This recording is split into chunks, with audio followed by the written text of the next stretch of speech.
ibadah khusus dalam rangka Pekan Raya Paskah hari yang kelima ini kami buka dengan pengakuan bahwa pertolongan kami datang dari Tuhan, Pencipta langit, bumi, dan segala isinya. Tuhan yang memenuhi kita semua dengan seluruh kepenuhannya.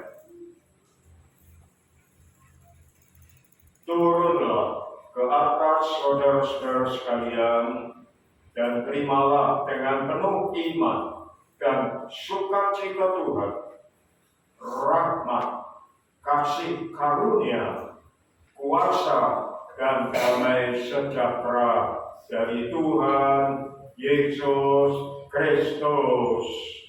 Amin.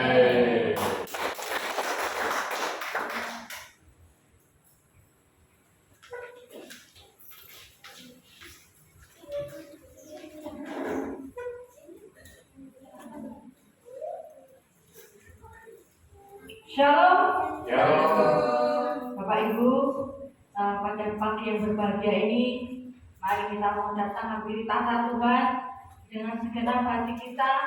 Kita mau menyembah Dia, kita memuji nama Dia, sebab hanya Dialah yang layak kita sembah, kita puji, yang raja di atas raja, ya Tuhan yang telah menyelamatkan kita.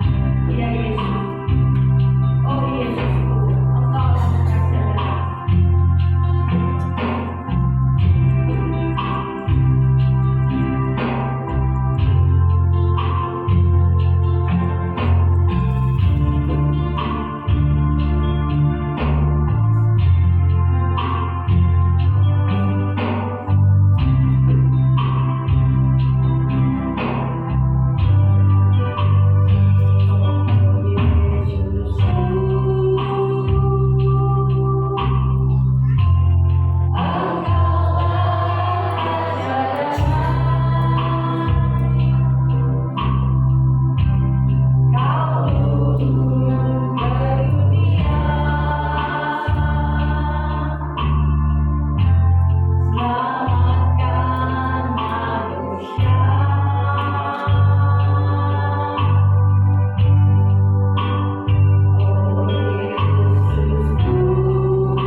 kami rindu Tuhan dan menyenangkan hati terutama Tuhan untuk membalas cinta kasih-Mu, untuk membalas semua pengorbanan Tuhan kami Tuhan hanya ini yang dapat kami lakukan Tuhan.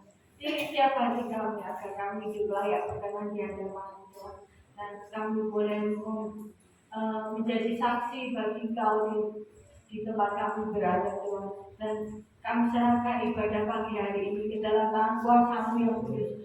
Kami percaya Tuhan Yesus ada bersama dengan kami saat ini Tuhan. Terima kasih Tuhan Yesus, terima kasih. Hanya di dalam nama Tuhan Yesus kami sudah berdoa. Haleluya, amin. Shalom. Ada sukacita? Mari kita bangkit berdiri, kita mau menyanyi musik bagi nama Tuhan. Lambaikan bumi pujilah Tuhan.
Tetap semangat puji Tuhan.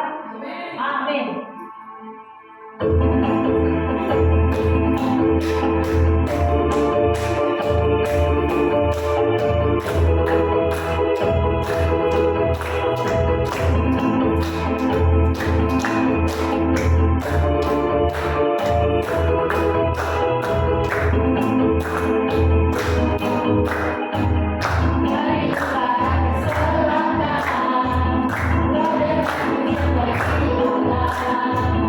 Daripada sampai tertipu, nama Yesus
Dia ada bagi kita, Dia beserta kita, dan Dia selalu ada dengan kita. Dengan Tuhan kita akan menjadikan pemenang.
kasih setia Tuhan dalam hidup kita.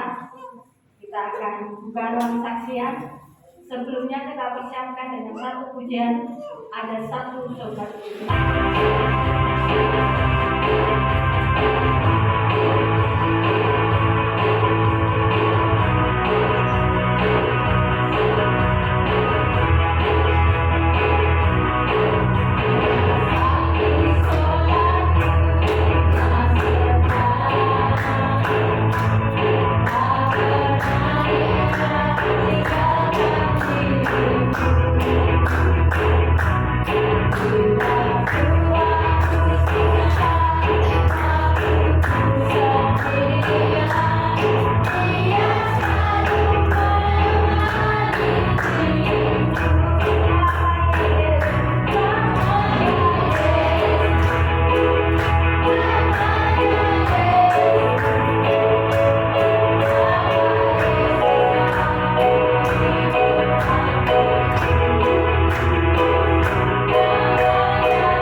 kasih.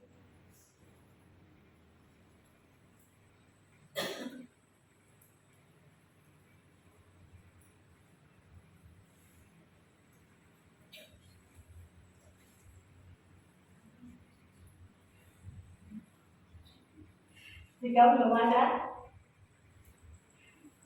kita akan membawa semua kita.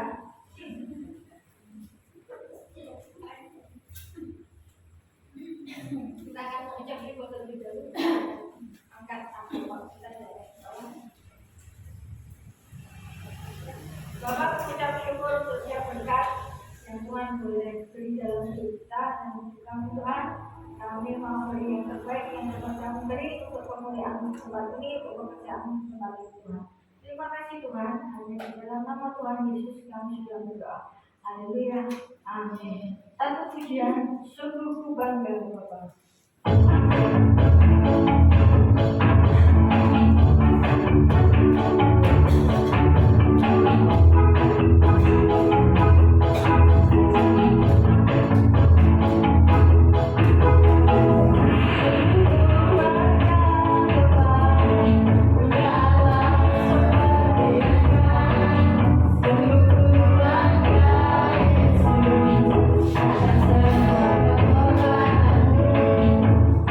I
pujian, kita hormati Tuhan. Pengorbanan Tuhan sungguh sangat besar dan sempurna bagi kita. Pengorbanan sempurna. Tuhan Yesus telah memberikan nyawanya dari kasih untuk tebus dosa kita. Hanya yang dapat kita lakukan memuji dan menikmati.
dosa kami Tuhan. Kau berikan kami keselamatan dan hidup baru bersama Bapa di surga dalam Tuhan.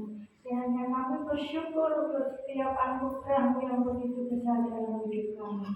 Dan kami menjadi saksi menjadi dalam kehidupan kami Tuhan. Kami serahkan Tuhan pribadi lepas pribadi di tempat ini sebagai anak-anak yang siap dibentuk dan menjadi saksi Tuhan. Dan kami percaya Tuhan firman-Mu yang akan menjadikan kami kekuatan kami menjadi tuntunan langkah kami di setiap kehidupan kami Tuhan Yesus. Di tangan kami hati yang mau dengan dengaran mau dibentuk Tuhan. Dan kami percaya firman-Mu dan juga bekerja dalam hati kami semua. Di dalam nama Tuhan Yesus Kristus kami sudah berdoa. Haleluya. Amin. Silakan duduk. Waktu selanjutnya kami bersilakan kepada Tuhan.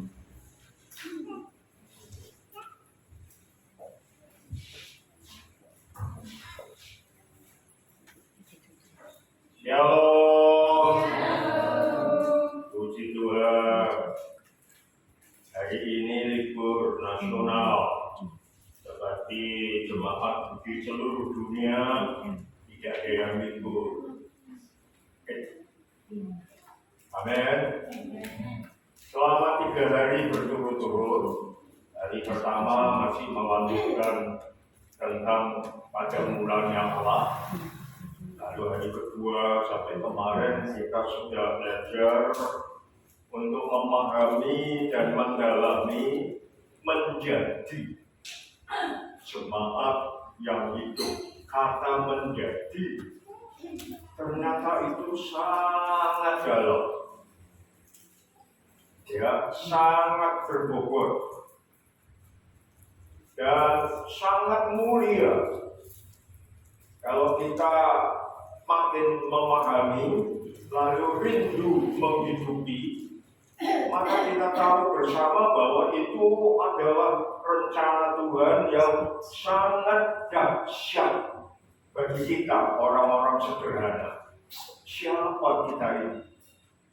Tapi ketika Tuhan memanggil kita dan menjadikan kita jemaat Kristus, maka kita betul-betul ngomong cara Jawa dadi wong.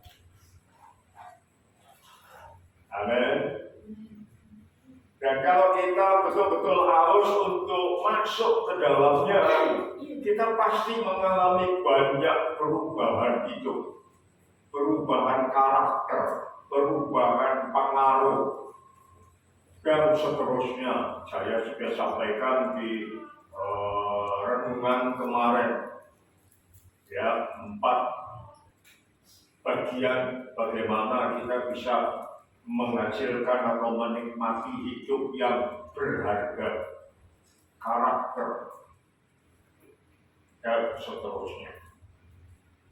Saudara, dan hari ini kita akan lanjut menjadi jemaat Kristus yang hidup sehat dan benar. Menjadi jemaat Kristus. Hari ini kita pindah dari kata menjadi, pindah ke jemaat Kristus. Itu saya gandeng ya.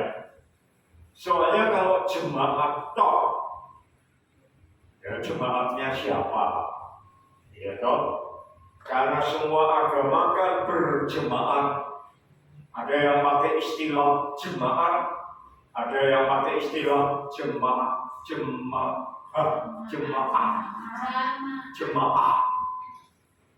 Nah, jemaatnya siapa? Ya, jemaatnya siapa? Jadi jemaat Kristus itu saya gandeng. Jadi satu kesatuan. Kayak apa sih? Ini untuk membuka dulu akal budi kita. Jemaat Kristus itu kayak apa gambarannya? Mari kita buka lebih dulu 1 Timotius pasal 4 ayat 15. Tidak ada di situ, sengaja supaya saudara pada awalnya tidak berpikir terus aku kurang doa kita paling kok wis ditulis sampai 4 tahun. Ya. Tapi nanti ayat-ayat yang lain komplit ada di sana, saudara. 1 Timotius pasal 4 ayat 15. Jemaat macam apa? Gitu ya. Bunyinya seperti ini. Jadi, jika aku terlambat. Oh, ini yang ini. Beda banget. 1 Timotius 1 Timotius 3 ayat 15. Oh, sorry. Ya kalau gitu kalimat pertama ini, jadi jika aku salah ngomong.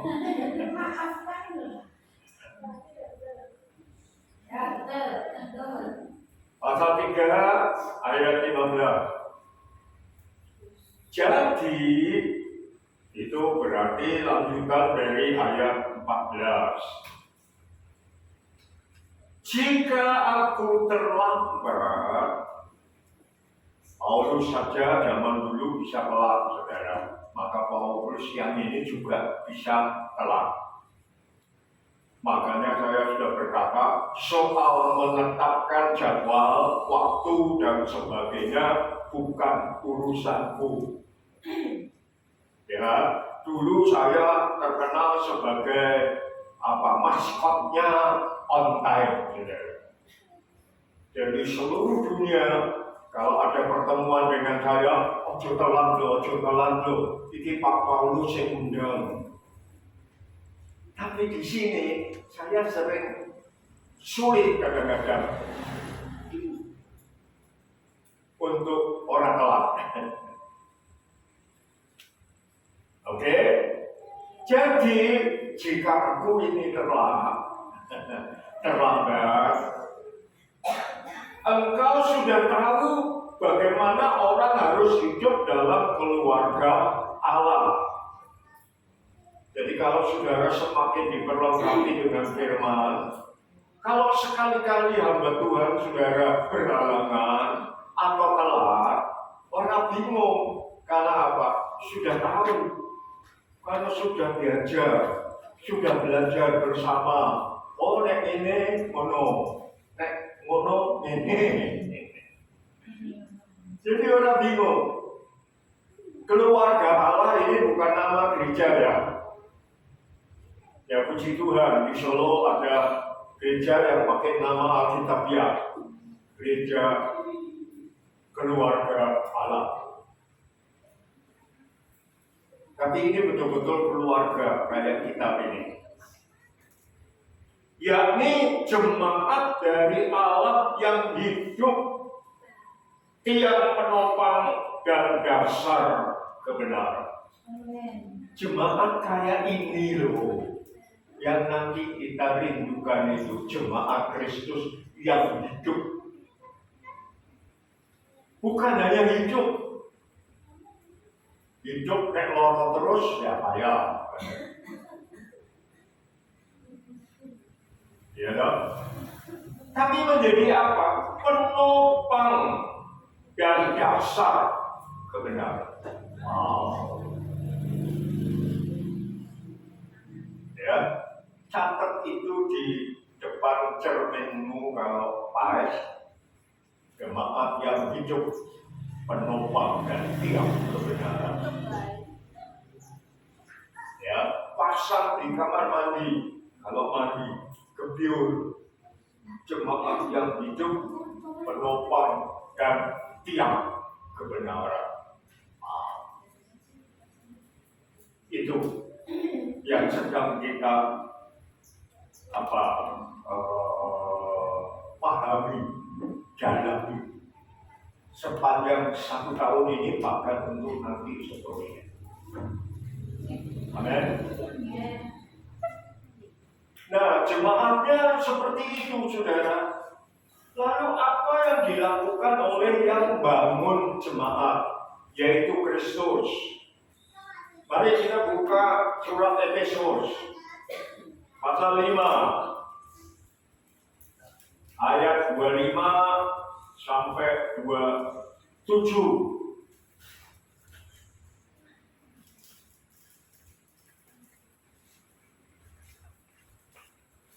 Dengar kamu, 2 ayat saja ini yang untuk kita buka sendiri. Setelah itu semua sudah ada di sana.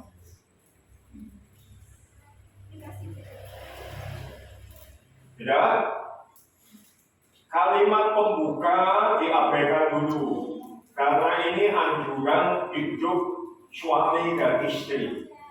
Tetapi suami seperti apa? Itu ya. Jadi, hai suami, kasihilah istrimu. Itu kita abaikan dulu. Tapi kita mulai dengan sebagaimana Kristus. Oke, saya baca ya. Sebagaimana Kristus telah mengasihi jemaat dan telah menyerahkan dirinya baginya. Untuk apa? Untuk menguduskannya. Sesudah ia menyucikannya dengan memandikannya dengan air dan firman. Supaya dengan demikian ia menempatkan jemaat di hadapan dirinya dengan cemerlang, tanpa cacat atau kerut atau yang serupa itu, tetapi supaya jemaat kudus dan tidak bercela. Jadi jemaat yang dibangun, dibentuk, didirikan oleh Kristus adalah jemaat yang hidup, menjadi penopang dan tiang kebenaran, tak bercacat celah. Wow. Nah, untuk itu apa yang sudah dilakukan oleh Yesus Kristus? Kita baca tadi ya. Sebagaimana Kristus telah mengasihi jemaat. Jadi kita bisa jadi jemaat seperti tadi. Karena apa? Karena Tuhan mengasihi saudara. Kalau enggak, karepmu, gitu ya. Tapi Tuhan mengasihi kita. Mengasihi cuma ngomong I love you. Kami berdua setiap hari, yang paling banyak memang istri saya. Ya, bangun tidur, shalom, morning, Jesus bless you, I love you, Jesus bless you. Boleh ditiru saudara ya, itu bangun berdoa ke situ. Cuk.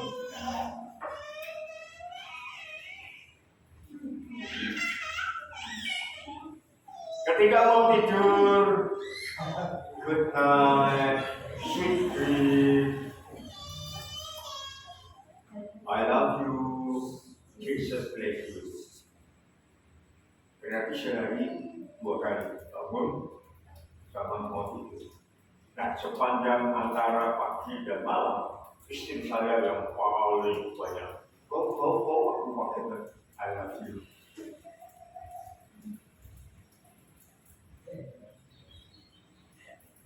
Nah, Tuhan mengasihi kita lebih dari itu. Amin.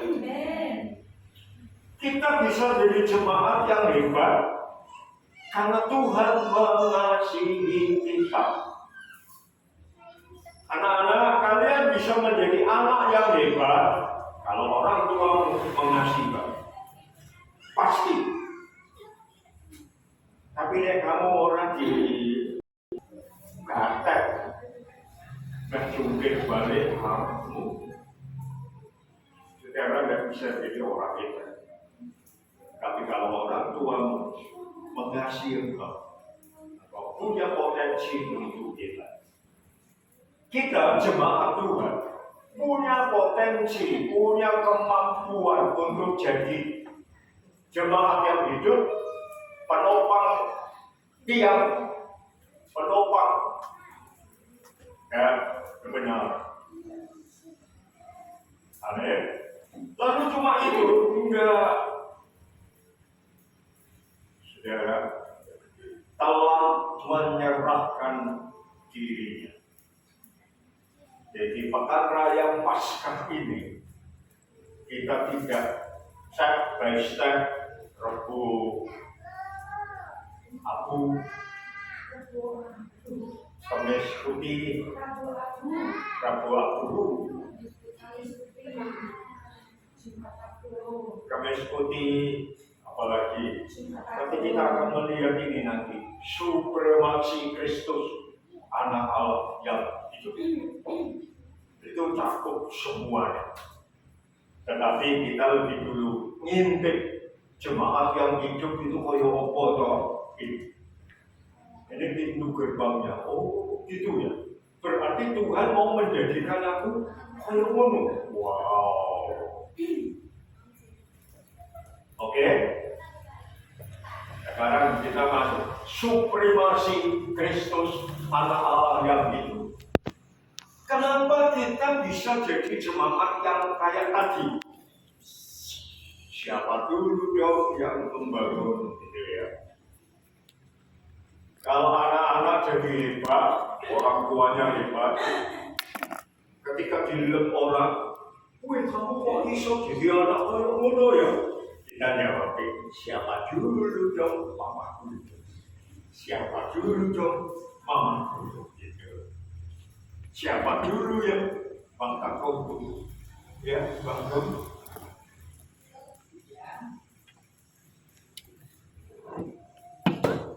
Kita mau lihat siapa dulu dong yang mendirikan kita sebagai jemaat, yang membangun. Siapa? Supremasi. Punyaku sendiri sampai belum tak buka.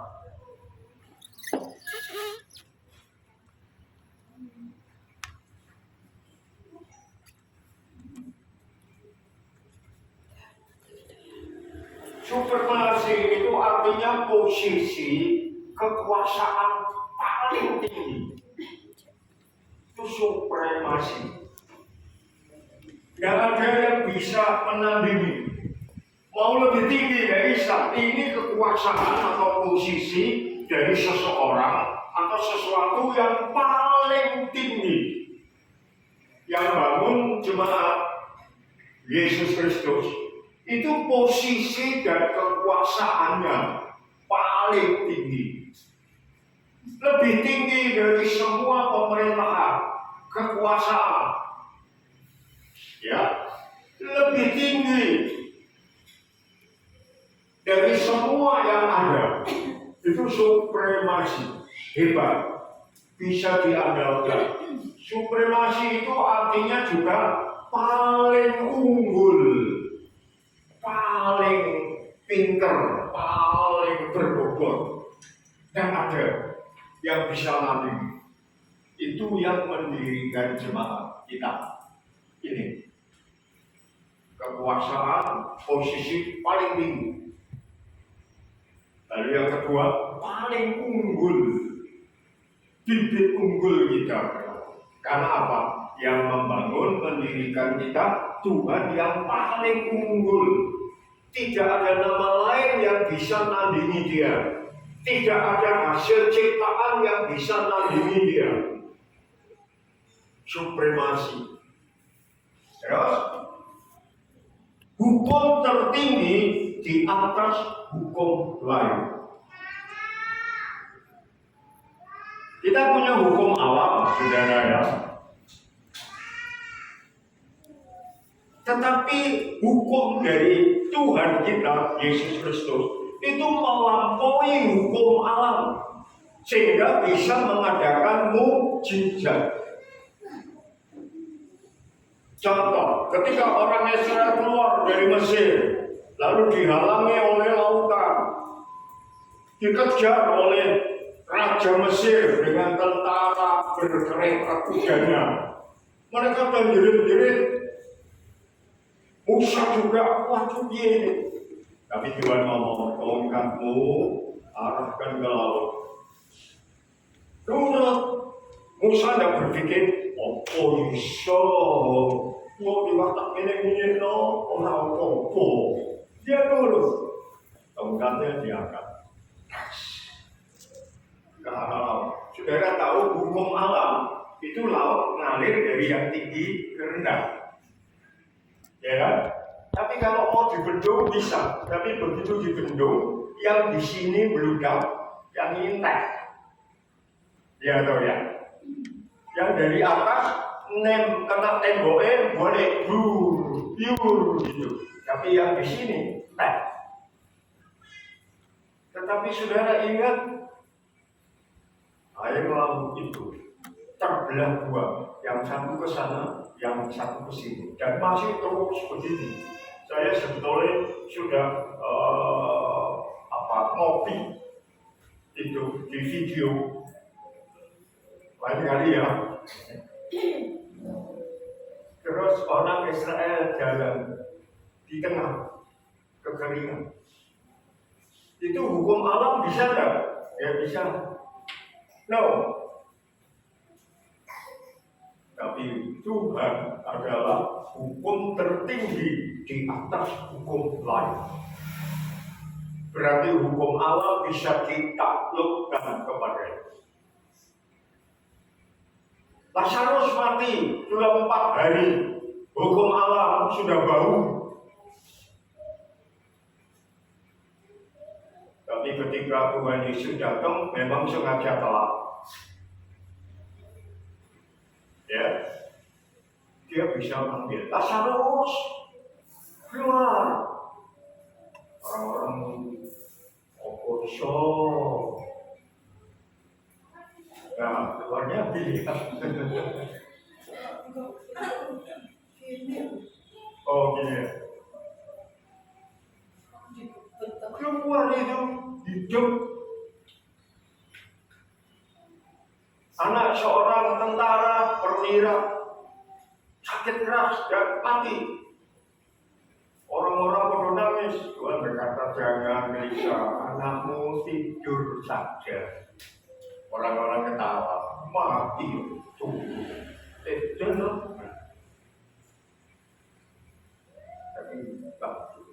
Jadi supremasi Kristus seperti itu, saudara. Itu yang membangun kita, itu yang mendirikan kita. Nah sekarang mari kita satu demi satu. Saya tidak menguraikan banyak komentar, tapi hanya mengutip ayat dibaca, lalu kita lihat penekanannya, itu saja. Tapi intinya semua ayat itu saya betul-betul expose, betul-betul eksegese, dikeluarkan semua, walaupun tidak bisa semua, tapi sudah banyak. Semua kita tidak pulang. Ya, kita lihat. Yuk, lanjut. Yang pertama, terbaca ya, apa yang di belakang? Lukas 1 ayat 32. Ia akan menjadi besar dan akan disebut anak Allah yang maha tinggi. Tuhan Allah akan memberikan kepadanya tahta Daud, bapak leluhurnya. Ini ketika mau lahir. Maria mengandung dari Roh Kudus. Lalu bapak kita sudah ngomong seperti itu. Anak Allah yang maha tinggi. Jadi sebutan anak Allah itu sudah dari sononya oleh Bapa. Jadi bukan kita yang memberi. Ya. Jadi pada waktu dia mau lahir, sudah ada firman, ia nanti akan menjadi besar dan akan disebut anak Allah yang maha tinggi. Akan mendapat tahta Daud. Wow. Jadi supremasi Kristus, anak Allah yang hidup. Itu ya, itu kelahirannya. Lalu yang kedua, Matius 26 ayat 63C sampai 65. Apakah engkau Mesias, anak Allah? Para imam-imam itu memang sengaja menanyakan hal-hal yang mereka inginkan diakui oleh Yesus. Dan kalau itu diakui, habis kamu. Imam-imam sudah punya pemikiran itu. Apakah engkau Mesias, anak Allah? Jawab Yesus, engkau telah mengatakannya. Memang ada ayat lain yang aku anak Allah. Tapi ayat ini engkau telah mengatakannya. Apa yang dikatakan anak Allah? Jadi Yesus tidak menolak. Memang dia anak Allah. Terus, akan tetapi aku berkata kepadamu, mulai sekarang kamu akan melihat Anak Manusia duduk di sebelah kanan Yang Maha Kuasa dan datang di atas awan-awan di langit. Dia bukan saja anak Allah. Aku tidak bisa dengar suaraku sendiri. Ya jangan sampai bengong-bengong, tapi supaya aku dengar. Enggak, aku ngotot. Jadi aku ya bisa habis. Itu ilmu sound man. Kalau banyak pembicaranya tidak bisa dengar suara sendiri, ngoyo dia. Tapi dia dengar suaranya sendiri, ngomongnya lebih enak. Ya, ini sudah.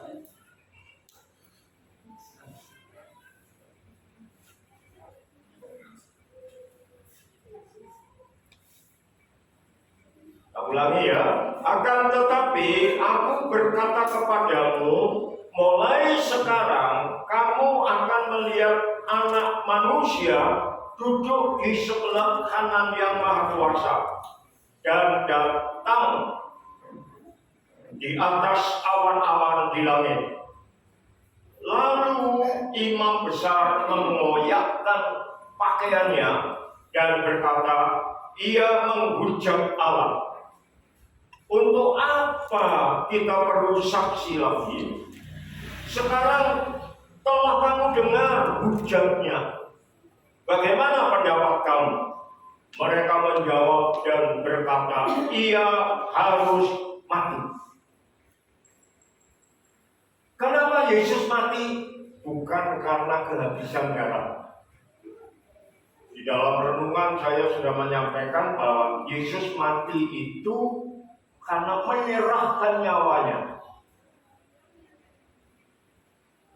Ya, saudara, jadi dia dengklok itu belum mati. Banyak orang menafsir, oh dia sudah selesai terus mati, jadi kepalanya racong ini. Mati berarti. Mati. Ya.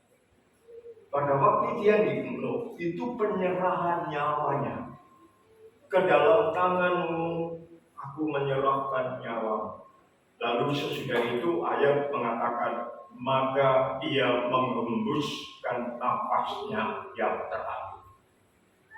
Jadi tidak dikatakan ia menghembus aku serahkan nyawaku, terus menghembuskan nyawanya, terus mati, baru belum. Dia mati bukan karena kehabisan darah.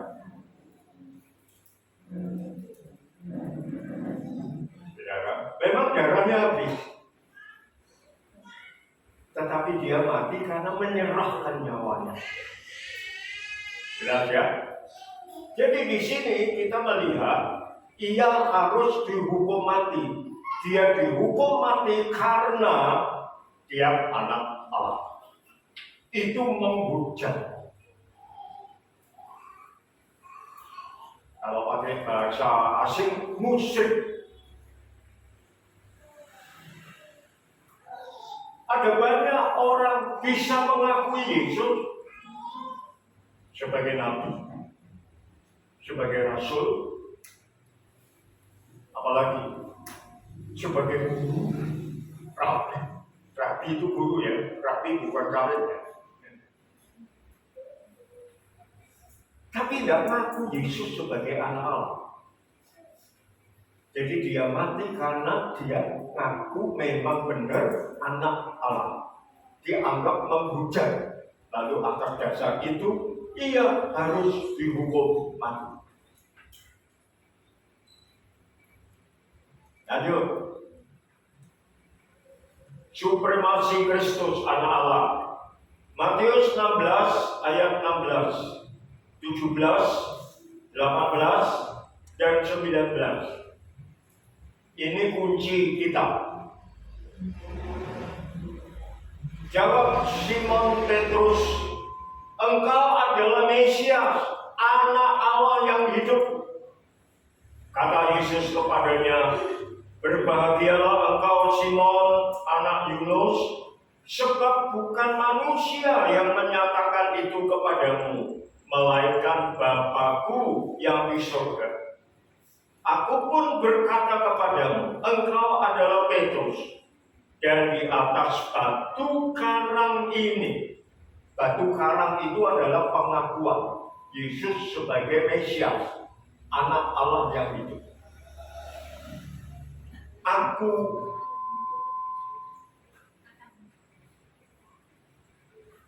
akan mendirikan jemaatku, dan alam maut tidak akan menguasainya. Kepadamu akan kuberikan kunci kerajaan surga. Apa yang kau ikat di dunia ini akan terikat di surga, dan apa yang kau lepaskan di dunia ini akan terlepas di surga. Berarti dia dikenal sebagai anak Allah ketika lahir. Kemudian pada waktu dia mati di atas kayu salib, dia mati karena dia anak Allah. Jadi kita lihat supremasinya sebagai anak Allah ya. Nanti kita akan kaget, oh ternyata itu kuncinya kita masuk surga atau tidak. Lalu di dalam Matius, kita menjadi jemaat itu dibangun atas dasar pengakuan kita sebagai anak Allah. Jadi hati-hati saudara, kita harus pegang betul pengakuan Yesus sebagai anak Allah. Karena apa? Banyak orang Kristen percaya Yesus adalah Tuhan dan Juru Selamat. Yesus adalah tabib yang ajaib, penyembuh. Yesus adalah jalan, kebenaran, dan hidup. Tetapi dari banyak pengakuan, tidak pernah muncul pengakuan Yesus adalah anak Allah yang hidup. Setan juga percaya dan gemetar.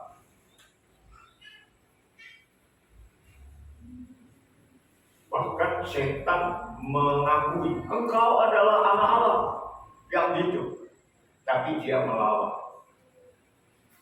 Oleh karena itu mari kita betul-betul memegang pengakuan. Banyak agama mengakui Yesus Kristus.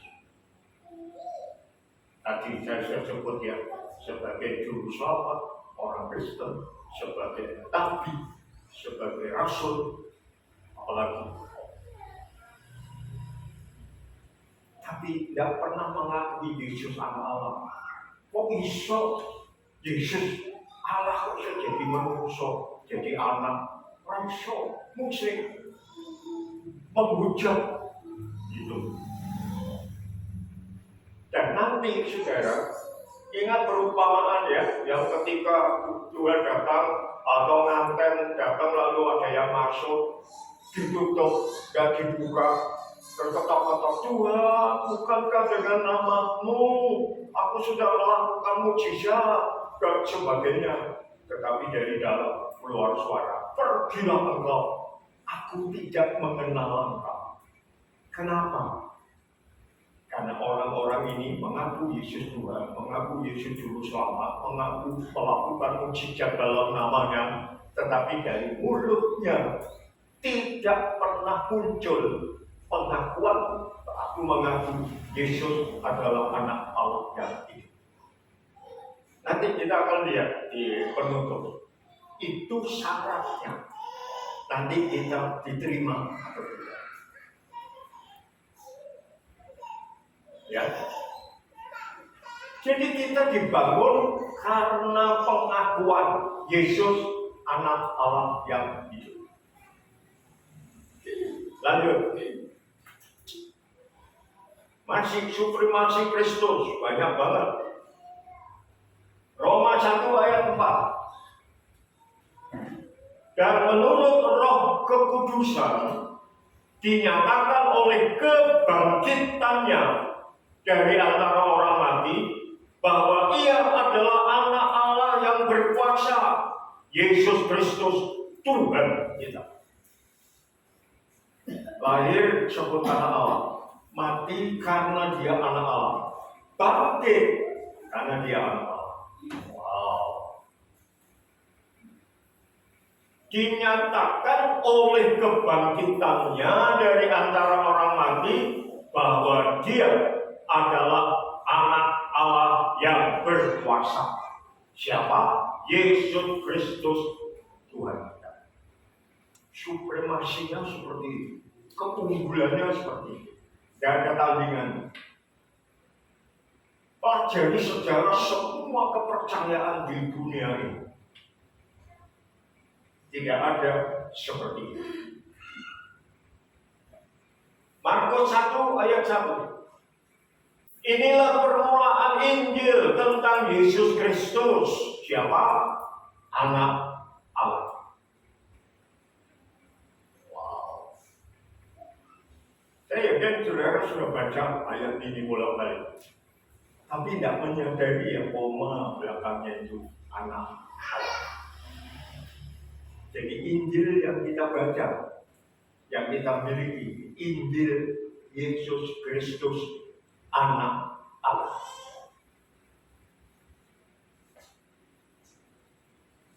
Yohanes 20 ayat 30. Memang masih banyak tanda mujizat lain yang dibuat Yesus di depan mata murid-muridnya yang tidak tercatat dalam kitab ini.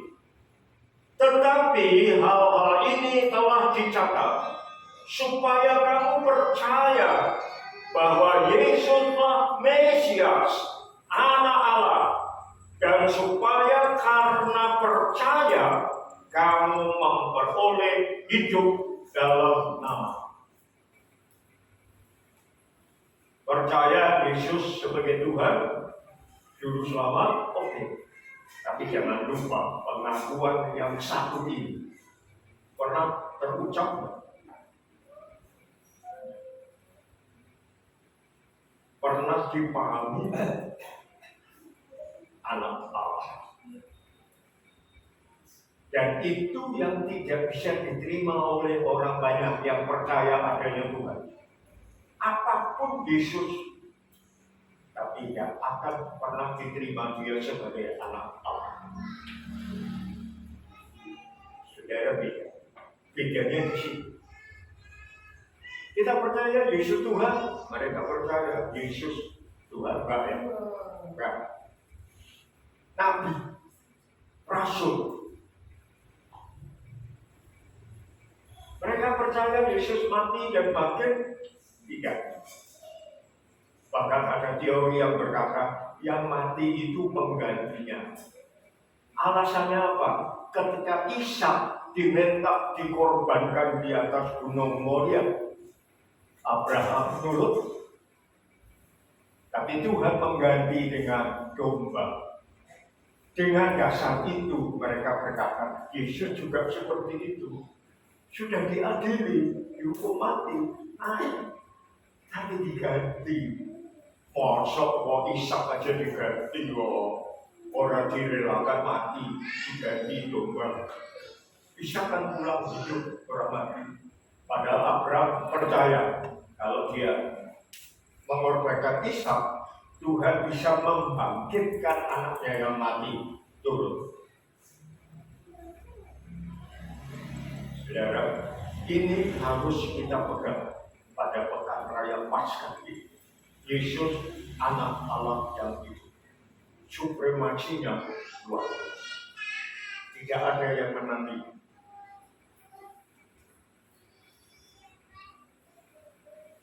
Lanjut. Efesus 4 ayat 12. Nah ini nanti yang akan saya jelaskan. Yang lain hanya baca terus memberi uraian komentar saja. Tetapi Efesus 4 ayat 12 ada yang perlu saya tekankan supaya kita tidak salah menafsir. Untuk memperlengkapi orang-orang kudus. Ini baru. Tapi tetap harus aku dengar. Kalau tidak entek suara. Itu hukum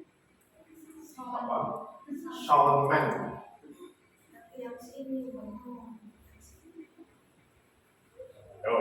Hilang. Untuk memperlengkapi orang-orang kudus bagi pekerjaan pelayanan, bagi pembangunan tubuh Kristus, sampai kita semua telah mencapai kesatuan iman dan pengetahuan yang benar tentang apa? Anak Allah. Disebutkan jelas. Kita nanti bertumbuh, iman bertumbuh, tapi juga pengetahuan, pengenalan kita kepada Yesus itu sebagai anak Allah. Bukan hanya sebagai juru selamat. Bukan hanya sebagai sumber berkah dan sebagainya. Tetapi anak Allah. Itu yang kadang-kadang kita nggak pernah ucapkan. Kalau kita melayani orang mau dibaptis, biasanya kita juga cuma percaya Tuhan Yesus sebagai juru selamat. Ya, selamat, masuk surga. Anak Allah ini kayak gitu. Karena itu yang paling sulit diterima. Allah berdua anak. Dan seterusnya. Kedewasaan penuh dan tingkat pertumbuhan sesuai dengan kepenuhan Kristus. Nah, saya akan memberi penjelasan. Lanjut.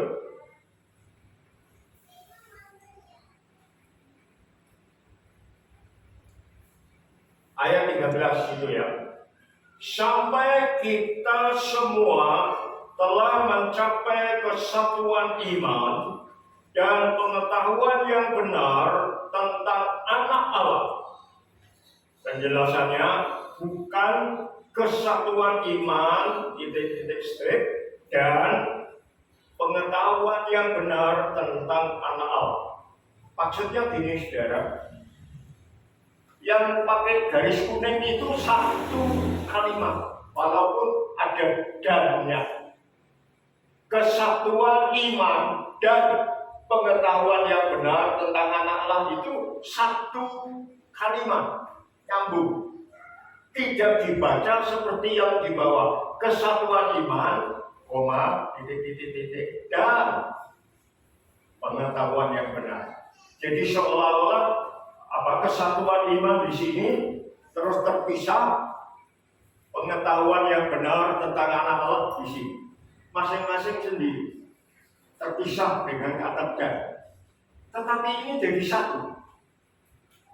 Nah, saya akan jelaskan. Kenapa itu menjadi satu kesatuan? Karena apa? Ada hubungan fungsi berdekatan antara keduanya sebagai saling melengkapi. Ya, jadi iman itu percaya Yesus sebagai anak Allah dan mengenal Yesus sebagai anak Allah, itu iman. Kalau kita beriman, maka pengetahuan iman yang benar ya, pengetahuan akan anak Allah yang benar itu masuk. Sebaliknya, kalau kita punya pengetahuan Yesus adalah anak Allah, pasti kita beriman. Jadi itu dua kalimat atau dua anak kalimat yang satu kesatuan. Tidak bisa kesatuan iman di sana, pengetahuan di sini. Ya, sama. Ini termasuk bagian tesis saya. Dan itu bisa diterima oleh dosen pembimbing. Tidak harus ini sama. Dosen kan pembimbing kan ketat, saudara. Makanya kalau ada orang dari latar belakang Pentakosta, sekolah teologi yang tidak Pentakosta, kalau dia tesisnya bahasa roh, pasti banyak dicoret. Karena tidak sesuai. Tapi tesis saya ini satu kesatuan. Pengetahuan yang benar itu satu, tidak bisa dipisah. Kenapa? Nah ini. Kesatuan iman dikaitkan komposisi dengan pengetahuan, pengenalan yang benar tentang anak Allah secara kopulatif. Kopulatif itu artinya setara, sama, identik. Kenapa saya katakan begini? Bagi kita di Alkitab sesuai kitab suci, orang bisa beriman kepada Allah, kepada penciptaan, tetapi tidak pernah bisa terima Yesus itu anak Allah.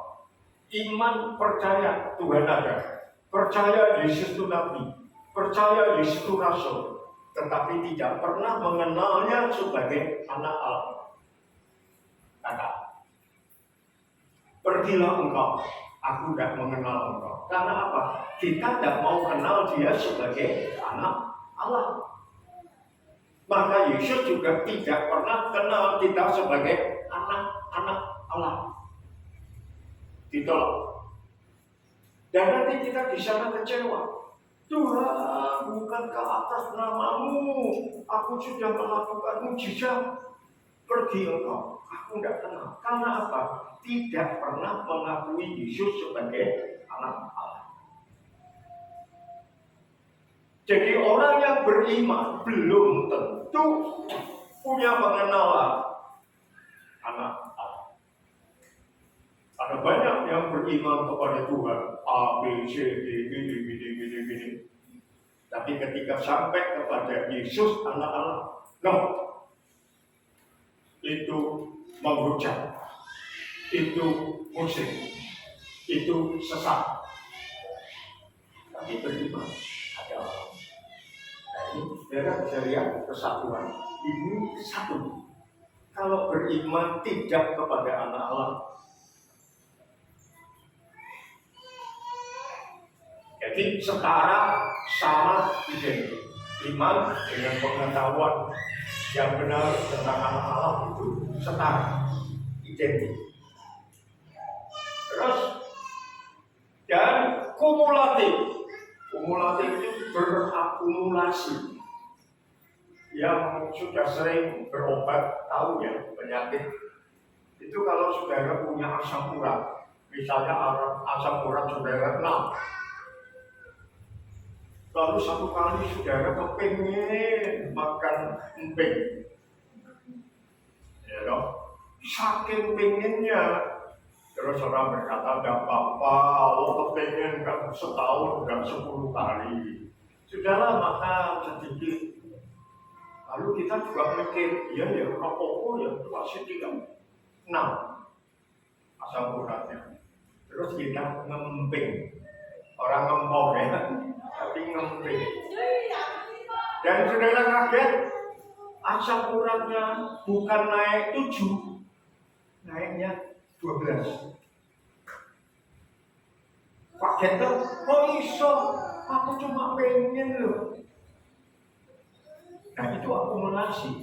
Berarti karena sudah numpuk, lalu kena apa itu? Dipacu oleh yang punya kadar asam urat tinggi, dia naiknya bukan makrab sedikit.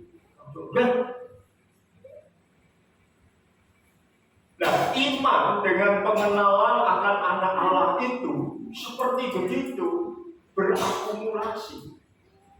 Kita sudah percaya Allah, Lalu kita juga percaya Allah, Yesus itu anak Allah yang hidup. Maka ketika ini nyambung, imannya naiknya bukan dari 10 ke 9, dari 10 ke 20.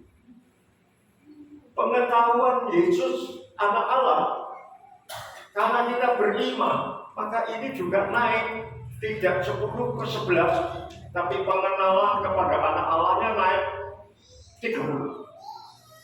Itu akumulasi. Sehingga kita harus memperhatikan pertumbuhan jemaat itu diukur dari kesatuan iman dan pengenalan yang benar tentang anak Allah. Maka saudara akan pertumbuhannya akan terus meningkat.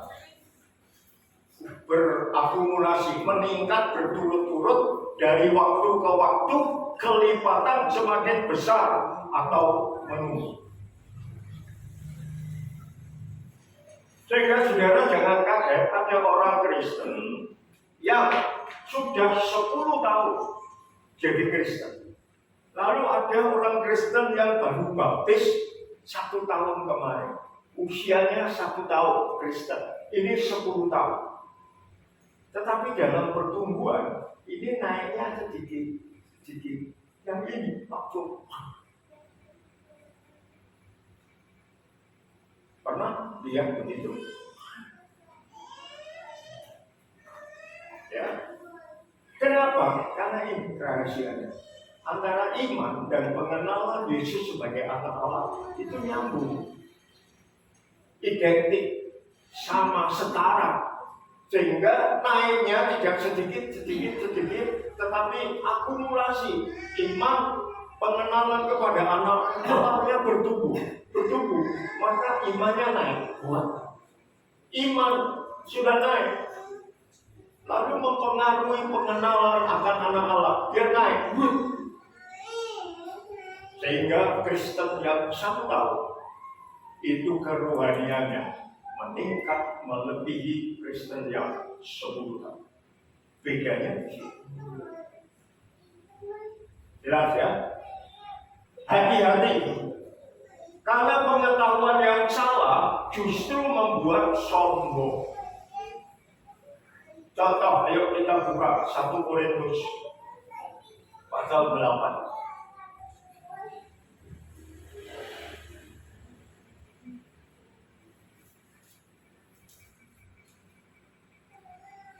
1 Korintus pasal 8 ayat 1 sampai 3. Sekarang tentang daging yang dipersembahkan kepada berhala, kita tahu kita semua mempunyai pengetahuan. Perhatikan ya, pengetahuan. Pengetahuan yang demikian membuat orang menjadi sombong. Tetapi kasih membangun. Jika ada orang yang menyangka bahwa ia mempunyai suatu pengetahuan, maka ia belum juga mencapai pengetahuan sebagaimana yang harus dicapainya. Namun orang yang mengasihi Allah, ia dikenal oleh Allah. Ini peristiwanya makanan bekas persembahan berhala.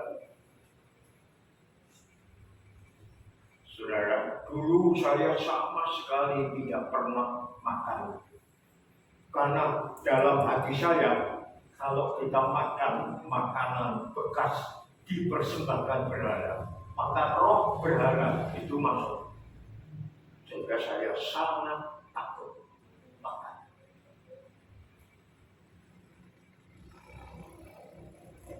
Tetapi ada teman-teman saya yang imannya sudah lebih. Dia mengenal anak Allah lebih, imannya lebih. Dia berkata berhala itu tidak ada kuasanya. Oh, Daud aja pernah makan kok yang dipersembahkan kepada Allah. Tidak apa-apa. Nah, mereka makan dengan pengetahuan iman tadi. Iman dan pengetahuannya nyambung. Dengan tak tergoyah dan dirasa. Itu untuk dirinya. Tetapi kalau itu betul-betul tidak dipahami dalam kasih, dia menjadi sombong. Lalu ngomong gini, Pak Paulus, kamu takut? Abe berada kuno, wong Kristen kerdil imanmu, gitu. Wah nih, tapi dia berani karena iman dan gak terganggu. Lalu saya terpengaruh. Oh, berarti tidak apa ya? Tidak sekondisi dia, tidak seperti dia. Dia makan dengan pengetahuan dan terganggu. Tetapi saya masih belum sampai di pengetahuan itu. Karena dia makan, aku memang makan. Oh, saya orang kesurupan. Yang salah siapa? Yang punya pengetahuan. Harusnya dia harus pelan-pelan membimbing. Jangan disuruh makan dulu, tapi dibimbing. Benar, itu tidak ada. Terus kalau dia sudah tumbuh imannya bertumbuh dengan pengetahuan yang benar tentang anak Allah, nah baru. Tapi ini sudah sombong, Kristen kerdil, mulai gila. Pengetahuannya jadi sombong. Padahal disebutkan mengerti pengetahuan belum tentu seperti yang harus dicapai. Jadi itu bahaya kalau iman dan pengetahuan dipisah. Jelas ya? Dan pengetahuan yang benar tentang anak Allah itu menjadi standar ukuran pertumbuhan jemaat. Oke, kita terus dulu.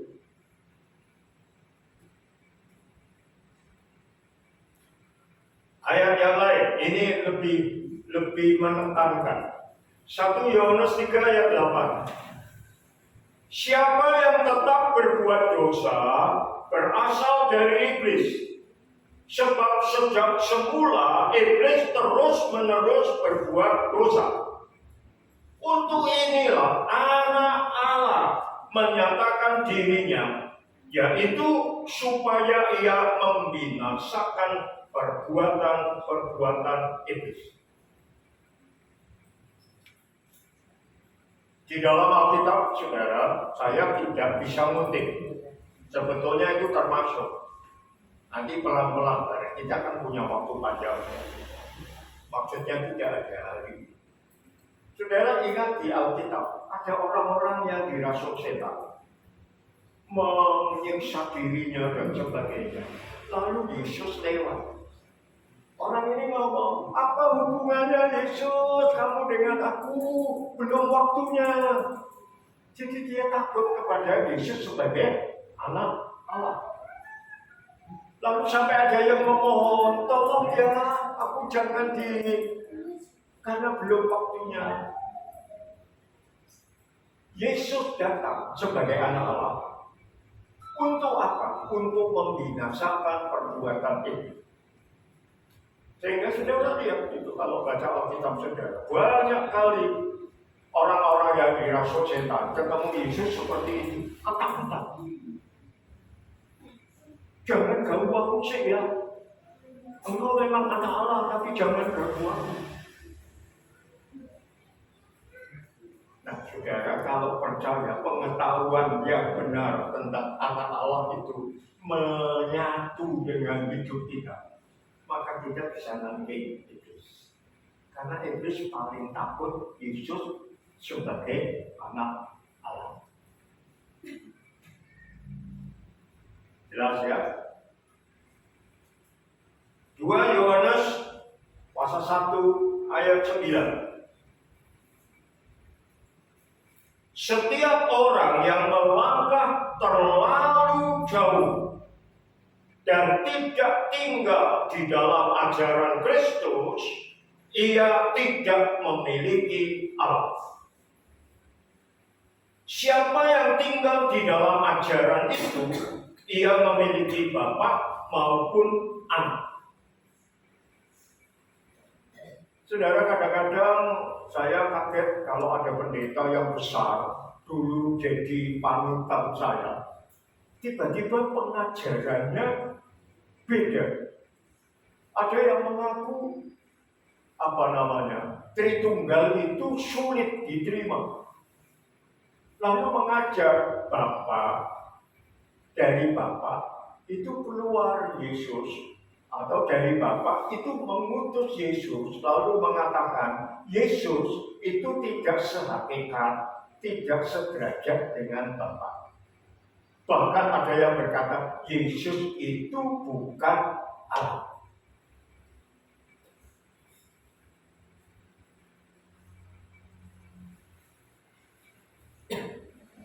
Saya boleh lari sebentar ya.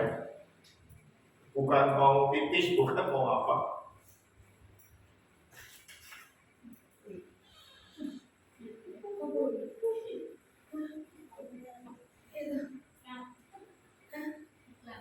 Iklan.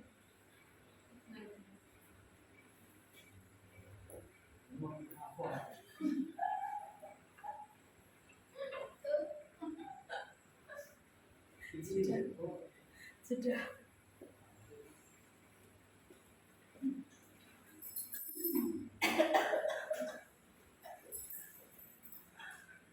Udah ambil buku. Jangan khawatir, masih kuat.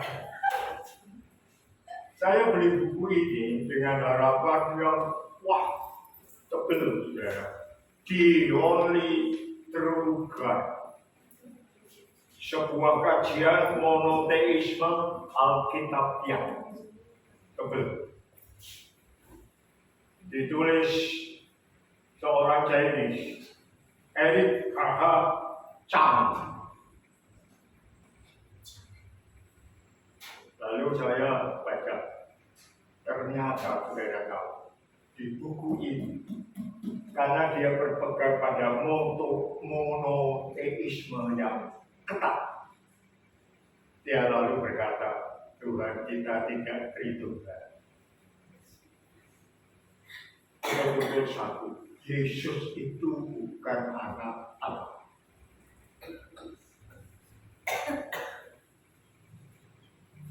Untung yang beli saya, jadi saya lihat. Tapi bagi saya mengetahui, berarti saya mempelajari, dasarnya dia itu ini, dasarnya dia ini, sehingga nanti saya bisa meng-counter. Jadi ini dari seorang pendeta, Chang, ini terkenal, saudara.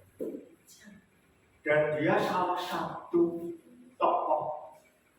Tokohnya tinggalnya di Indonesia.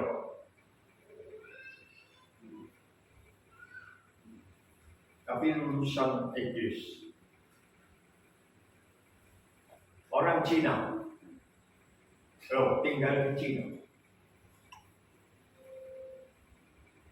Dia termasuk salah satu tokoh yang mengagungkan nama Yahweh. Dan ternyata pengajarannya seperti ini. Yesus itu tidak level dengan Allah. Yesus itu bukan anak Allah.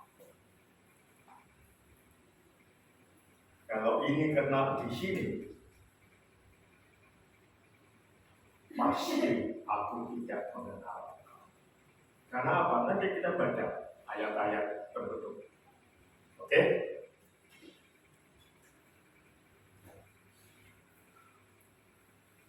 Lanjut. 1 Yohanes 4 ayat 14. Kami telah melihat dan bersaksi bahwa Bapa telah mengutus anaknya menjadi juru selamat dunia. Siapa yang mengaku bahwa Yesus adalah anak Allah, Allah tetap tinggal di dalam dia dan dia di dalam Allah. Perhatikan kalimat. Siapa yang mengaku bahwa Yesus adalah anak Allah? Jelas ya? Tidak usah ditafsir ya. Allah tetap tinggal di dalam dia dan dia di dalam Allah. Kira-kira ini tetap tinggal di dalam Yesus dan Allah tetap tinggal di dalam dia dan dia ada di dalam Allah. Nah, bukunya segitu hebat, pengetahuannya hebat, tapi bukan pengetahuan yang benar tentang anak Allah yang. Jadi iman dan pengetahuan itu bisa, bukan iman sendiri, pengetahuan sendiri. Ini iman sendiri, pengetahuan. Terus 1 Yohanes 5 ayat 4. Sebab semua yang lahir dari Allah mengalahkan dunia. Inilah kemenangan yang mengalahkan dunia, iman kita. Siapakah yang mengalahkan dunia selain dia yang percaya bahwa Yesuslah anak Allah?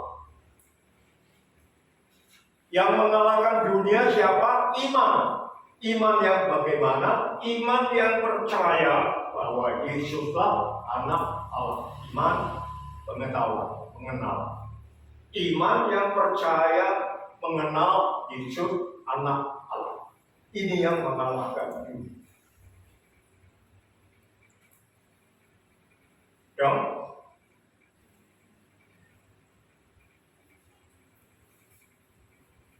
Penutup. 1 Yohanes 5 ayat 20. Namun kita tahu bahwa anak Allah telah datang dan telah mengaruniakan pengertian. Jadi anak Allah memberi kita pengertian. Yesus anak Allah ya, mengerti. Supaya kita mengenal yang benar. Kita ada di dalam yang benar, di dalam anaknya Yesus Kristus.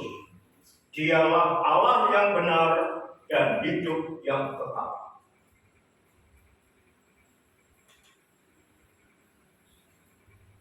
Jadi anak Allah sudah datang.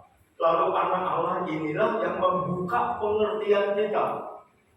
Ingat di dalam hari-hari PRT 1 ini, Tuhan hanya bisa dikenal karena dia memperkenalkan diri, menyatakan diri. Dan ini anak Allah telah datang dan memberi kita pengertian supaya kita mengerti yang benar. Lalu yang benar itu yang mana? Yaitu apa? Di dalam anaknya Yesus Kristus. Dialah Allah yang benar dan hidup yang tetap. Jadi saudara-saudara, supremasi Kristus anak Allah. Karena apa? Dia yang paling tinggi, paling lengkap, paling sempurna, punya kuasa lebih dari kuasa yang lain, yang membuat kita bisa masuk kerajaan Allah. Hanya melalui Yesus kita bisa masuk surga. Tidak ada nama lain yang di dalamnya kita selamat kecuali nama Yesus. Yesus yang mana? Yesus anak Allah yang jelas. Nah, saya rindu saudara, barangkali mungkin setengah 3/4 yang bisa ditambah. Tetapi nanti sepanjang 1 tahun kita akan terus menekankan hal yang benar supaya kita semua mengaku dan mengenal Dia sebagai Kristus Yesus anak Allah yang hidup. Amin. Yuk, kita berdoa.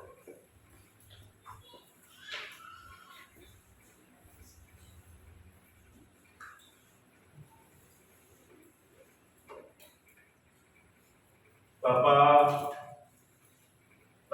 kami ya Roh Kudus untuk dapat mengenal dengan lebih benar yang benar, yaitu Engkau anak Allah yang memberi pengertian kepada kami untuk pribadi Allah yang harus kami pahami. Akhir zaman ini banyak pengajaran yang membawa kita kepada hal-hal yang tidak benar. Tetapi Engkau tolong supaya kami tetap berpegang kepada pengenalan yang benar tentang Yesus anak Allah yang hidup. Sehingga kami tidak terbuang, kami tidak tersesat. Dan ketika kami dipanggil pulang, maka kami diterima dengan penuh sukacita karena sudah percaya Engkau sebagai Tuhan, Juru Selamat, dan Engkau adalah anak Allah yang hidup. Jemaat ini dibangun oleh karena nama-Mu yang kami akui sebagai Mesias, anak Allah yang hidup. Dan kami akan tetap ada di dalam Bapa, di dalam Anak, sehingga kami tidak terbuang. Kami tetap berada dalam naungan pribadi. Berkati kami ya Tuhan, sehingga Roh akan membantu kami melalui waktu, pelayanan, dan hubungan kami dengan Engkau. Kami semakin betul-betul melekat kepada Engkau adalah Mesias, anak Allah yang. Terima kasih Bapa. Dalam nama Tuhan Yesus kami syukur. Amin.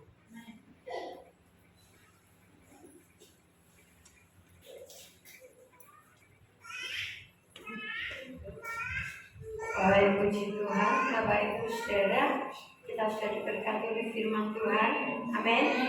Ya, untuk pengumuman,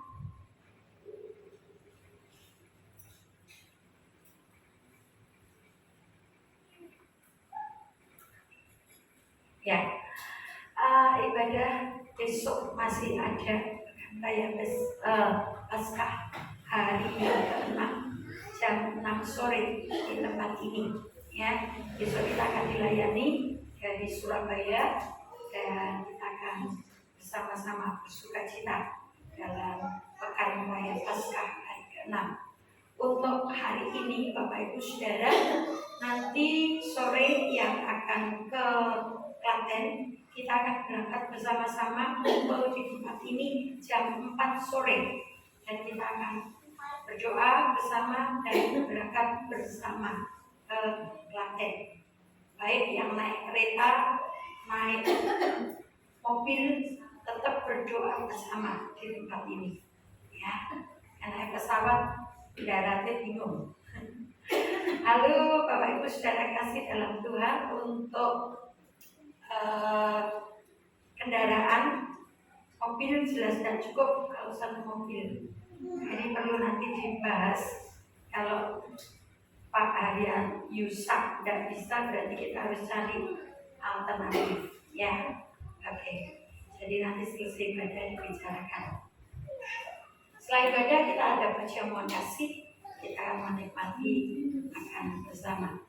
Baik Bapak Ibu Saudara, sesudah ibadah ditutup, jangan bubar dulu saudara, jangan buka meja dulu, kumpul dulu semua di depan, kita foto bersama dulu.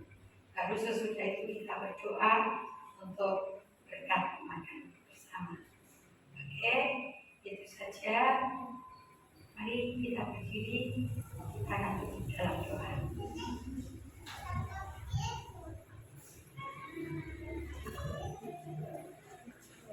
Untuk yang akan baptis seminggu nanti setelah selesai perjamuan kasih, tinggal ya, tidak usah masuk ke kantor, di sini saja, karena pakai lembar untuk pengarahan cara baptisannya, lalu setelah baptis bagaimana. Oke, 3. Kalau ada keluarga dari anak-anak remaja kita mau ikut mendengarkan, silakan, tidak masalah. sehingga lebih mengerti anak ini meh diapain gitu ya. Yuk, saudaraku, engkau adalah anak-anak Allah yang hidup, yang dibangun atas dasar pengakuanmu kepada Yesus sebagai Mesias, anak Allah yang hidup. Dengan berkat ini, ulanglah dan nikmati sebelumnya perjamuan kasih dengan sukacita di dalam kasih Tuhan.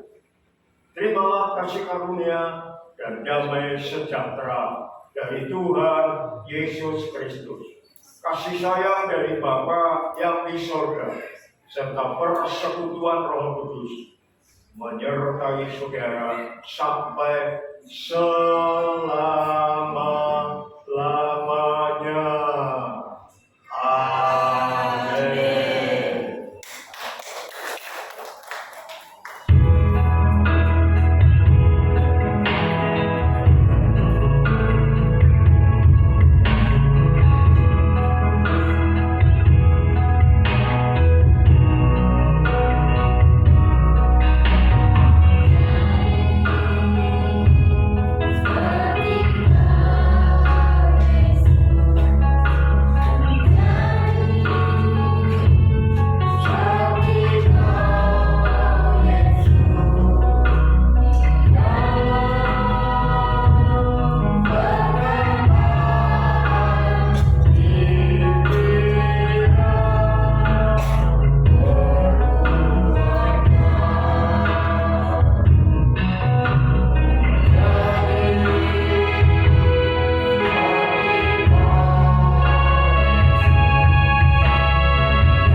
Mari maju ke depan.